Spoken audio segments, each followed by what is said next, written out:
He used to be a boxer who didn't respect religion, looked down on monks, and didn't believe in karma. But one night, after he did something that could never be undone, something started following him back. What was in the old wooden box in front of the Bodhi tree? Why did the old monk, who no one had seen, appear to him only? And what was the end he couldn't avoid? Real story or karma? If you're brave enough, stay until the end, because the ending will change your perspective forever. The fighter who disdained the monks and his fate, morning in a small village. A distant rooster crowed. Sunlight streamed through the branches. Mist hovered above the rice fields. Those monks were just hungry men in yellow robes. Came the growl of a well-built young man. A dragon tattoo sprawled across his bare back. His name was in a local boxer who believed in nothing. Every morning, he ran past the temple, cursing at the monks collecting alms. An old monk once raised his hand, smiled gently, and simply said, "May you find the light within," and laughed mockingly. "Light? You'll see light when I kick your face in." That day, he kicked over the monk's alms basket. A flock of sparrows scattered in panic. The rustling leaves seemed to whisper disapproval. That night, though there was no storm, the sky darkened. And sat alone in the training room, sweating, but not from the workout. He felt like he was being watched. A cold breeze passed through tightly shut windows. A shadow flashed past the corner of his eye. Who's there? No answer. The mirror cracked in a jagged line. A faint monk's chant echoed from somewhere, though he'd never played any religious media. And walked to the mirror. His reflection was there. But behind him wasn't empty. The old monk stood in the reflection, palms together in prayer, and turned around quickly. No one was there. His breathing grew labored. His chest felt heavy. The scent of incense intensified. The room dimmed gradually. The chanting grew louder. His heartbeat thundered in his ears. And then the temple bell rang. Dong, dong, dong. With each strike, the lights flickered like they were about to go out, and tried to scream. But no sound came from his mouth. His hands went numb. His legs gave out. He collapsed. The last thing he saw in the mirror was the old monk's face. But the smile was gone. The once gentle face was stern, and the eyes stared deep, piercing his soul. The monk's mouth moved. No sound, but the words etched into his mind. Those who offend can be forgiven, but those who trample on faith must face their karma. And tried to rise, but his body felt nailed to the floor. His legs were dead. His hands trembled uncontrollably. The chanting returned.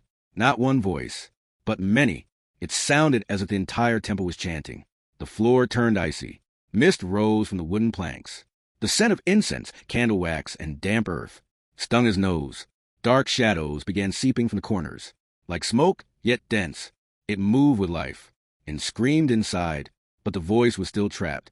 The shadows swirled around him, cold as ice flowing through his bones. His eyes widened in terror. A figure approached, slowly, steadily. As it came closer, he saw it was a monk, draped in faded yellow robes.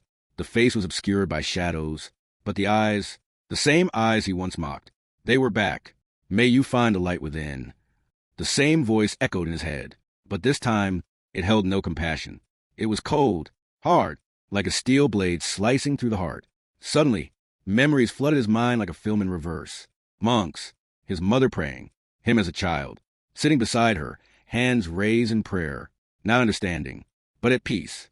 "The light is in there," the monk whispered again, and began to cry, not from fear, but guilt he'd never admitted.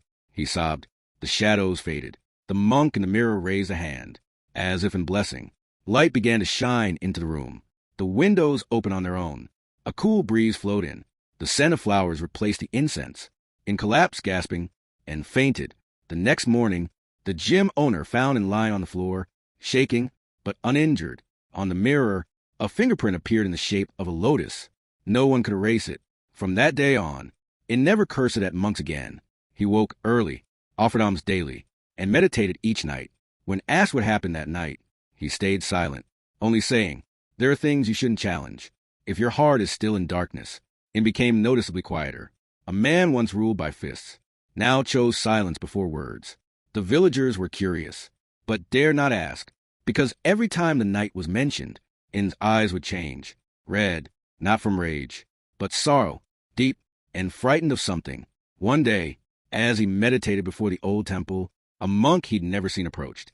"Are you afraid, my child?" The voice was calm, yet echoed directly into his mind, and slowly opened his eyes. and stared into the monk's face, serene, but with knowing eyes, as if he knew more than he should.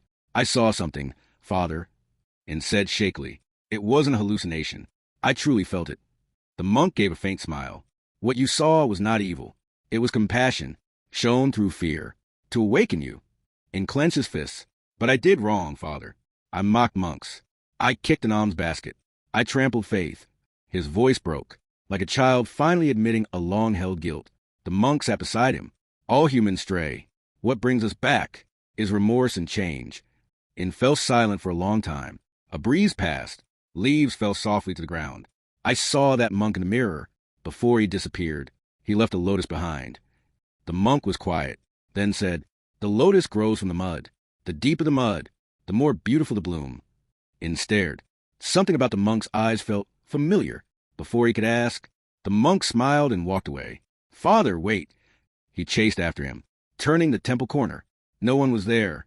No shadow, no sound, not even a footprint, and stood still. His heartbeat slow, but heavy. The sun began to set. Golden light touched the Buddha's statue shadow.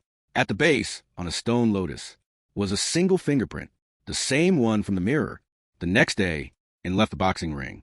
He went to the village temple and asked to be ordained. No one expected it, but few were surprised, because In's eyes no longer held the fire of a fighter, only calm, deep, genuine, and unwavering. His first night as a monk, he meditated in a small kuti hut. His mind was quieter than ever. Then, in the mirror, the old monk reappeared, smiling, still, compassionate, palms together, and slowly faded away. This time, In felt no fear. The night blanketed the temple in peace. Leaves whispered in the wind. Cicadas sang like chants in the dark, and sat cross-legged in the kuti, yellow robe wrapped neatly, eyes closed and calm, silent, but inside a current stirred. Not fear, but curiosity, a yearning to understand. He kept thinking of the old monk. Who was he? A real monk? Or a divine warning, cloaked in compassion? Time passed. The candle dimmed near its end. Soft light flickered on the kuti wall, and shadow stretched, then trembled without reason. Suddenly, soft footsteps sounded outside the window. The old wood frame quivered, and opened his eyes. Calm heart, but alert. He didn't feel fear. He felt expectation. The window creaked open, slowly, softly. No wind. A figure passed the grass. Tall, like a monk, but translucent, and stood, watching through the wooden slats. The monk stopped under the Bodhi tree. Moonlight revealed the figure. Old robe swayed gently, a faint smile on a calm face, and stepped out barefoot, touching the cool earth. Dry leaves crackled beneath him. He approached the tree, still, like still waters. "Father," he whispered. The figure turned, eyes filled with compassion, and this time sorrow. The monk nodded, and pointed at the tree roots, and looked down, and found a buried wooden box, covered with red cloth, marked with ancient script. He reached out to touch it. At once, a vision overtook him. He saw a boy, crying alone by a temple fence, dirty, ignored. An old monk approached, offered a rice ball, and patted his head. "It's okay, child. Everyone can find refuge." That boy was him, a memory he had long buried. He had forgotten how a monk once helped him, fed him when he had no one. He had forgotten the compassion he once received. Tears flowed. The monk faded, and pressed his palms together, and bowed at the tree root. As his forehead touched the earth, he felt a chill, but warm in his heart. When he looked up, the monk was gone. Only the wooden box remained. He opened it carefully. Inside was a handwritten book, Buddha's words in the shadows of karma. Each page was filled with intricate script, ancient profound teachings, and brought it back to the kuti, reading under the soft candlelight. Every line spoke to his soul, reminding him that every thought, word, and action leaves a trace in karma's shadow. He read it night after night. Each morning, he sat beneath the Bodhi tree, sharing the Dharma with passers-by. From a fighter who mocked monks, he became a gentle teacher of truth. Years passed. No one remembered who he used to be, but everyone remembered a young monk with eyes full of light who sat beneath the Bodhi tree. The wooden box remained there, covered by the red cloth. No one ever dared open it again. Rainy season returned. Thunder roared above the temple spires. Raindrops drummed the Bodhi leaves like heaven's drums. Wind howled past the pagoda. Rain poured relentlessly, as if cleansing the past. Monk In sat still beneath the Bodhi tree. Though his robe was soaked and winds lashed, his face remained calm. his eyes unshaken, still watching the box.